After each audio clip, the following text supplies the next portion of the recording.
Welcome to our evening together, and we have a short video to show you.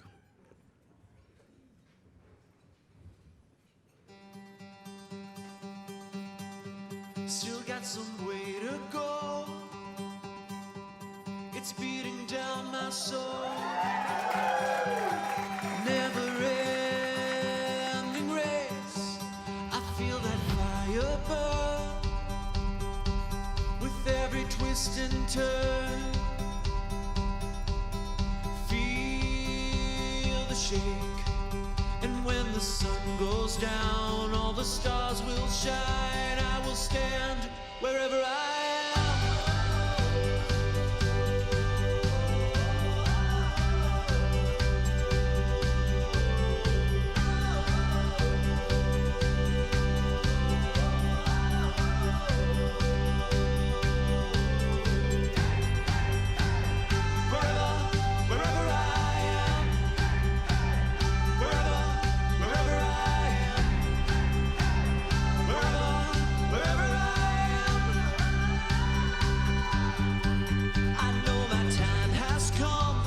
Strong and young, fierce to fight. Nothing between my dreams, running high on steam through the night. 'Cause when the sun goes down, all the stars will shine. I will stand wherever I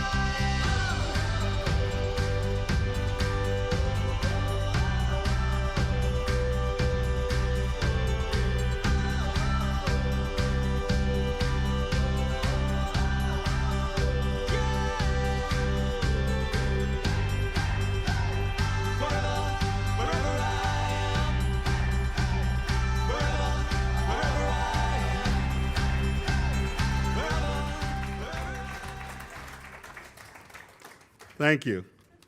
Thank you. Once again, good evening. I'm Dele Olojade, the Nigerian Dele, not the Chinese Dele. In the spring of 2007, I think it was, I and a handful of other trainee moderators, I'm sure Skip knows where I'm going with this, were gathered at White River on the Maryland coast to be put through our paces by Keith Berwick, who is sitting over there with his lovely wife, Sheena, and Skip Battle and Peter Ryling. I recall that Wattenham Petersick and Reed Hastings and Omobula Johnson were all in that cohort, as was Kim Smith, who runs Pahara now. Kim, at that time, was preceded always by an enormous stomach, from which her first child seemed impatient to emerge. The format was a simulation of the seminar room. Each candidate was asked to moderate a specific reading and then face a private review from Skip and Keith. I believe mine was Aristotle's Nicomachean Ethics. I had not prepared all that well for the exercise, to be honest. But I faked it. I thought I faked it well enough that it did not appear to have been an absolute disaster. Skip was having none of it. And in the subsequent review, he let rip. You could be one of our best moderators if you decide to apply yourself. Or you could just keep mailing it in as you've just done in there, he said, without preamble. This was not like you gave it a good effort and so on. He just got right through to the chase. I never entered a seminar room unprepared again since that day. A story like this is recognizable, I would hazard, to a significant number of people in this room, in which a typically gruff Skip Battle engages in an act of love. This is usually delivered in what we have come to know as Skipisms, often directed at individuals who are too full of themselves and who might be likened to, quote, the mosquito floating down the river on a leaf, shouting, Raise the drawbridge, raise the drawbridge. Or to a person who might be leaning, quote, too far forward on their skis. Or a bloviator, that was a favorite word of his. A bloviator is clearly deserving of being cut off as quickly as possible, often in mid-sentence, and to be obliged to spend time in the company of an insufferable character is a waste of skin. Among my favorites, just be glad you don't get all the government you paid for. We gathered tonight to express our love for Skip Battle, a gesture inadequate to the meaning of the man, but one we are lucky to share with his children. Emily and Dan, I believe they're sitting with us here tonight.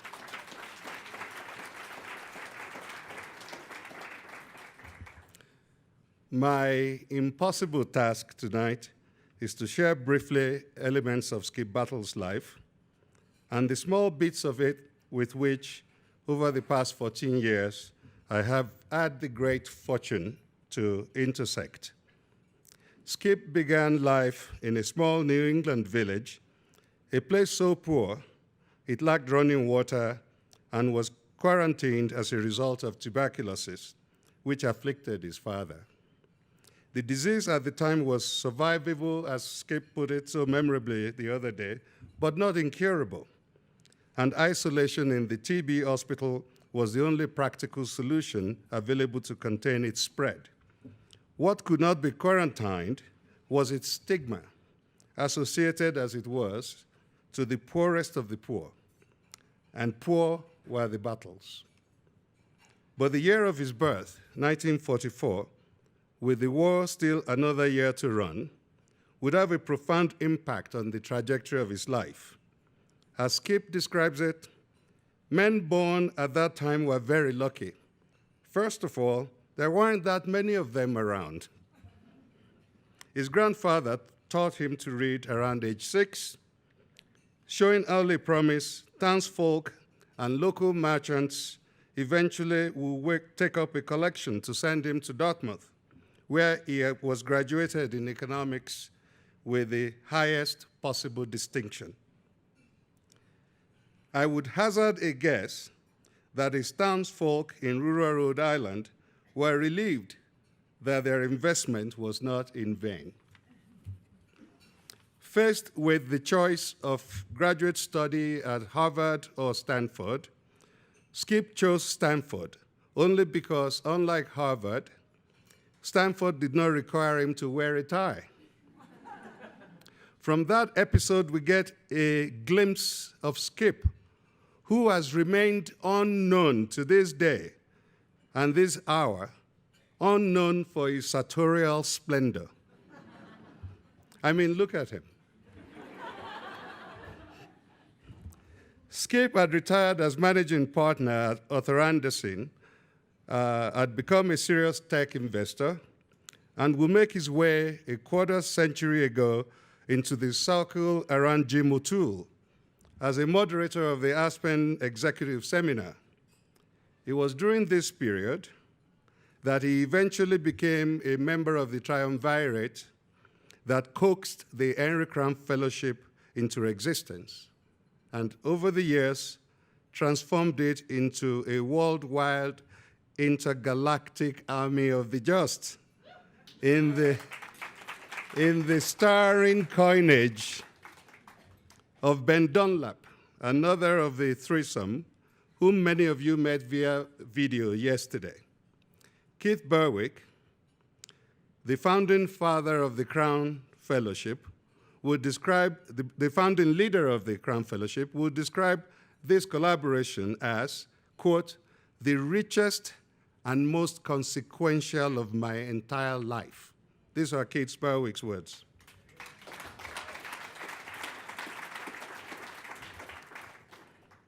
In Skip, I found the brother I never had, Keith recalls now. Their absolute commitment would eventually lead them to Ghana and Mozambique and South Africa, as Crown mutated into the Africa Leadership Initiative and begat Kali and Liberty and Meli and the China Fellowship and Pahara and Health Innovators and Finance Fellows and the newly minted Civil Society Fellowship.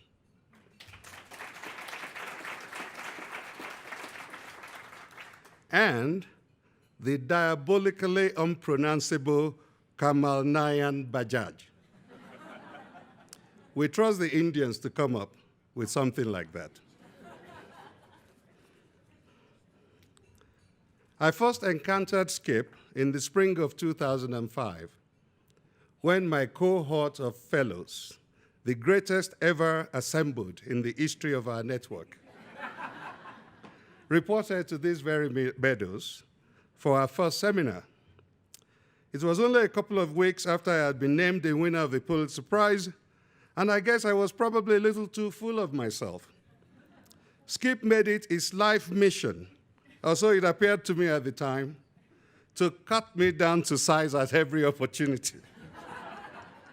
Not altogether unfairly, truth be told, since I spoke too much, and Skip hated few characters more than bloviators. You certainly would not want to encounter Skip on an early morning walk, whether here or in Stellenbosch or in Accra or in Jordan or elsewhere, because that is when he is typically at his grumpiest. And please don't say good morning either, as he is just as likely to inquire, grumpily of course, what is so good about it? But just behind that crusty exterior, an uncommonly large heart beats, creating what Paul Simon calls the powerful pulsing of love in the vein. Many in this room, and many more beyond this mountain redoubt, have been the beneficiary of that extra-large heart, and that keen intellect, and that BS detector of a nose, more acute than most I have ever seen. Peter Ryling, who counts Skip as a mentor, says, with little hyperbole, Skip Battle can see through smoke, he can see through mirrors, he can see through walls. You can trace a straight line between his investment in Netflix and his investment in a cotton ginnery in Gulu in northern Uganda, an enterprise encompassing more than 120,000 rural farmers built by one of our fellows, my dear friend and brother Bruce Robertson. But he didn't just give money at a pivotal moment when Bruce's company was facing collapse. He also went up there twice to see for himself, once dragging his family along. Bruce is required at his son's side and is unable to be here today, Skip, but he asked me to give you the biggest hug of which I am capable, and I intend to do just that in a few minutes. For Skip, investing in people, including countless ventures by our fellows, is an act of love. His real passion is education, especially the gift of a college education to young people who will be the first in their families to receive one, as he was in his family. His beloved Dartmouth is a recipient of his generous contributions over a lifetime. His children also were educated there. Emily was on the championship rugby team, I am told, and the stadium is called Battlefield.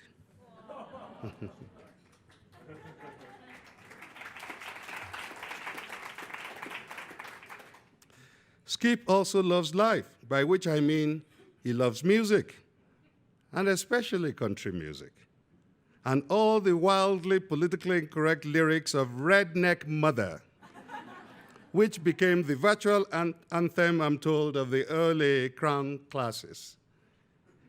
If I'm feeling a little mischievous tonight, Skip, I might be moved to make you serenade us with Redneck Mother. But I'm easily bribed, so business. Skip loves life, by which I mean he loves cycling, long distance and short. A love so occasionally blinding that he has been known to ride right through obstacles which, proving immovable, would instead send him flying into gravel or bush. One such incident, in fact, happened right here on campus behind the Coke building, which is very funny, the sight of Skip flying through the air, but I promise not to laugh. Skip really does love life, by which I mean also that he loves wine, both to make, his family owns a fine vineyard in Sonoma County, and to share. The memories come flooding in. I recall another moderator training program at the Claremont Hotel in Berkeley, down the hill from Skip's home. That went a little more smoothly for me, unlike in Wye River. Our happy band included Chadia. Chadia is sitting over there behind Keith. And memorably, my friend Carl Flowers. On that final night, Skip hosted us to a fine dinner at his home with his then wife, Hilary Perkins. Knowing that I love whiskey, he had contacted me the week before to ask my preference. And a bottle of Lagavulin was waiting that evening in all its peaty glory. We made as much of a dent as we could also to his very fine and abundant cellar. And shortly after 10 p.m., when we showed no signs of leaving, he said quite forthrightly and with loving kindness that it was time for us to get the hell out of his house.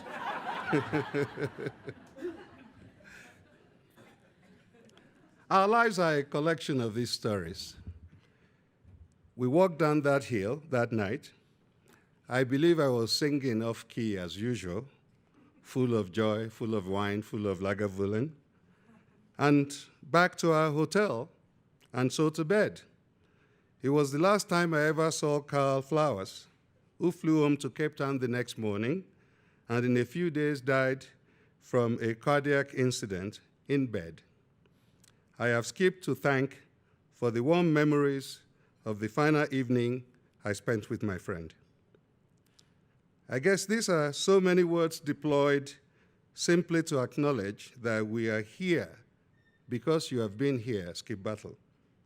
And in gratitude, we are announcing today the Skip Battle Award, which will go annually to a fellow whose work and whose conduct fully embody the values and the highest aspirations of the Aspen Global Leadership Network.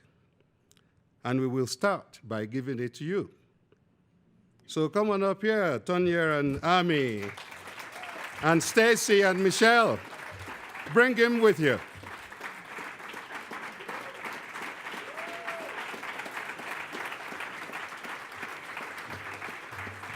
Let us conclude this as painlessly for Skip as possible.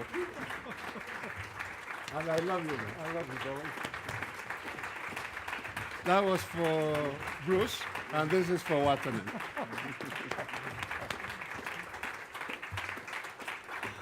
Oh, my Lord. I've got to give it to you Oh, first. sorry. That's okay. That's okay. Like many of you all, I met Skip Battle sitting across the room at seminar, scared shitless that he would call on me. I remember being in awe of him. He got me. I got him. He knew how to push, prod, and demand. I loved him immediately. I knew immediately that he would be a powerful influence in my life long after the active fellowship experience. Little did I know that that was an understatement. He has been my mentor from the time I met him. He's been by my side during the last 6 years as I took over the role of running the Henry Crown Fellowship. We've been side by side at the seminar table during the past 6 years. I value and love every moment. I know that I can count on Skip's honest opinion. I, along with the Henry Crown Fellowship, will be forever blessed by Skip Battle. Skip, we have two things for you. First, we have a book from the Henry Crown Fellowship with lots of pictures and lots of love. And then we have this amazingly heavy, beautiful, amazing award with the perfect Skip Battle chin, which I give a lot of credit for. Um, and no one is more deserving than you. Thank you. I love you, Skip Battle.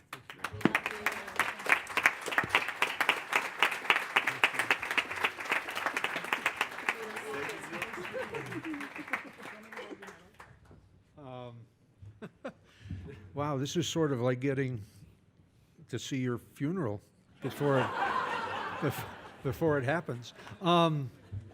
Frankly, I think this is way overblown. I don't think I had that much of an impact, but the Aspen Institute has had a real big impact on me, and we grew up in a very rural. I grew up in a very rural environment. I just want you to think about this. I was born in 1944. How many men do you think? How many people do you think were born in 1944 in the United States? The guys were all abroad, right? They were all fighting, and my dad was General MacArthur's aide. I once asked him, "What'd you call him?" I said, "I called him General." He said, "What did he call you?" He said, "He called me Captain." And he got TB. They called out the National Guard for a big hurricane, apparently as big as Sandy, in around Boston and Rhode Island. And they called out the National Guard, and my dad got TB at that time. And it was survivable, fairly regularly survivable, but it wasn't curable. So what they did is they put you somewhere that nobody'd come by because it was very contagious. And there was a TB hospital at the very, very, very top edge of Rhode Island, where it blends into Massachusetts. And my mom and her sister, both from a very poor family, my mom spent the first 4 years of her life on the oven door because she was premature. And you could go into a TB hospital, and they train you to be a registered nurse. And if you didn't get sick, you could go somewhere else to be a registered nurse. And both of them met their husbands there. And we moved out of that hospital when I was 9 years old. The mail truck used to take me to school from the first to the third grade into a little village of about 60 or 80 people that had a library. And so I was a voracious reader. And they built a high school out in for 2 townships when our junior and senior year. When I went back for the 10th reunion, there were more people in college then than there were the year after we graduated, because the guys would go into service, the girls would go into some sort of a job. It was very, very poor. And we were at the start of a phenomenal period of good luck for the United States. And I was very lucky to get a scholarship through college and another scholarship through graduate school. And in my class at Stanford in 1968, there were 5 women. So if you wanted a typical really good job, you were only going to compete with guys. I think everything that's happened since, well, when I left my little town to go to college, they heard about it, and I had worked at the cemetery, and I'd worked at the drugstore, and I'd worked at, and the drugstore gave me $50, and the Sunoco station gave me $10 because they wanted a kid from the community to go to college. That doesn't sound like much, but $10 was 50 gallons of gas. So from that standpoint, it was pretty valuable. And, so I've had the wind at my back my entire life. I mean, a white man born with a very, very low cohort. And there's way too many of my colleagues that think they did it themselves. And as we've gone to, and the other thing is, the rich people in my part of the world were always out of view. Newport, Rhode Island was very, very fancy. We would run against them in cross country, with 90-room houses and everything. But the people who went there didn't flaunt it. And now you've got it much more expensive to get into education, and through education, you've got much more publicity about what it's like to live a good life. I mean, the housewives of Atlanta. This is a way of building character in a public entity, and so we're at a very tough time today. The United States is not nearly as much of the global economy as it was when I was a kid. And the way to address these issues is to have the best and most likely to be alert to and concerned about the issues facing society. This is a place for that. And we're very, very good about bringing people in and exposing them to ideas. That was the Aspen seminar, to exposing them to ideas. And then with this thing about the Henry Crown Fellowship, that a guy, Jim O'Toole, and Francis is here, he and his now past wife Muriel were the ones who got this thing started. Blended it after this man who was a immigrant out of Lithuania, became very, very successful over a long period of time. And as he was getting old, I mean, they owned the Empire State Building, they owned the Chicago Bulls. He was looking out over Chicago and saying, problems are tougher than they used to be, and I don't see the business community stepping up. And that gift was what started the Henry Crown Fellowship here. And I think the record of those Henry Crown Fellows, and there are a number of them here, is very, very good. Now, we didn't know how to do this, Keith and I. We realized we needed some more classical stuff, and that's why Ben came and joined us. And in the first year or two, we admitted some people we'd never met. We got better and better, and then Tanya Hinch came on board. And she was a Henry Crown Fellow, and a very, very good one at that. And she's definitely strengthened every part of that process. The identification of people who might be good, to have a blended kind of fellowship. And so while I'm not very optimistic about the near term, I think that what the Aspen Institute does here in both the exchange of ideas and then in this one program, the Henry Crown Fellowship, and others that have developed off it, the gathering of people who've made a commitment to make a difference in their community, almost all from the private sector. So as I stand here tonight, I'm probably less optimistic. The Vietnam War was very unsettled in the United States, and we had massacre of our troops at Kent State, and people were very divided. But now I think some of the people that got left behind in the great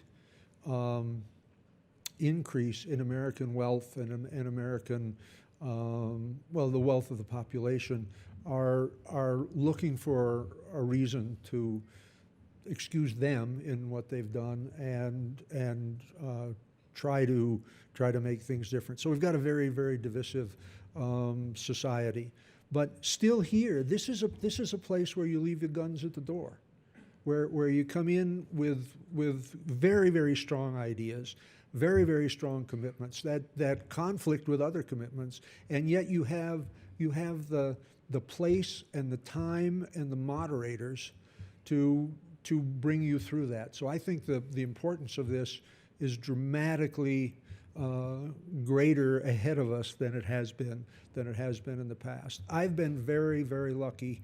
Like I say, I think I've had a bluebird on my shoulder from the get-go, and I'm hopeful that I've got two great kids. They both have excellent choice in women, and I mean, really, they really done good, as they used to say, in my town, and I've been blessed by a couple of grandchildren. That's only happened in the last 6 months, something like that, and so I frankly, I don't think I deserve this prize, but if it'll help the Institute, it's okay. So I'm leaving. I'll hope to come back to the Action Forum, and I'll be very interested in keeping up with all of the people I was part of in these various places across the world, and to give you a sense of what the impact can be of the classic Aspen Fellowship. We did this in Ghana for one time, Keith and I and Peter Reiling. And the President and the Secretary of State are from that seminar. And that's on the African coast. 6 million men deported there to the U.S. Apparently it was 4 men for a horse was the trade.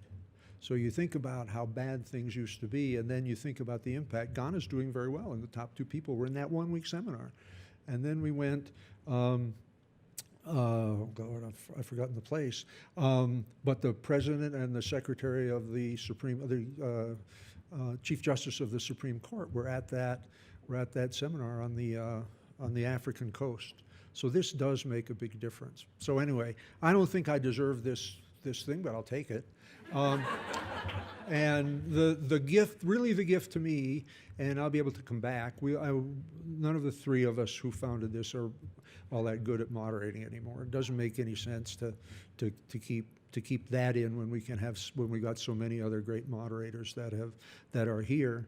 And I think that this place stands a chance of being every bit as influential as it was when they first brought all those American businessmen here to try to get the business society to understand better how what we do here is different from what the Russians were doing there. It's a broader challenge. It's has a lot of difficulties now. I mean, there's so much more education now. It's so much harder to get a good education if you don't have a fair amount of money. There's all kinds of tensions in society here and across the world, but I can't think of a better place, and I can't think of a better process for dealing with those issues than we have here at the Aspen Institute with all of these good friends of mine. And what looks to me like a real good new guy coming in as the CEO. I think he's got it pretty well pegged. So I mean, that's way above my pay grade.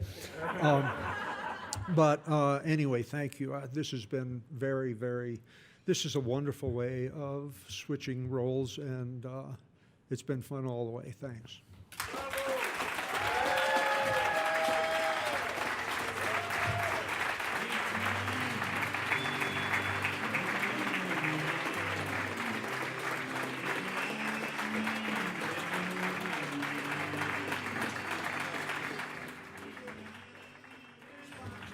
What he's doing, because his mom. Oh, you turned that off. It's up against the wall, redneck mother who has raised her son so well. He's 34 and drinking in a honky-tonk, just kicking hippies' asses and raising hell. It's a beer. He likes to lash it down.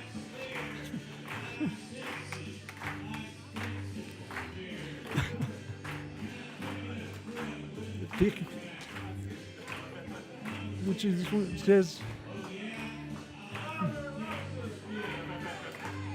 He's up against the wall, redneck mother who has raised her son so well. He's 34 and drinking in a honky-tonk, just kicking hippies' asses and raising hell.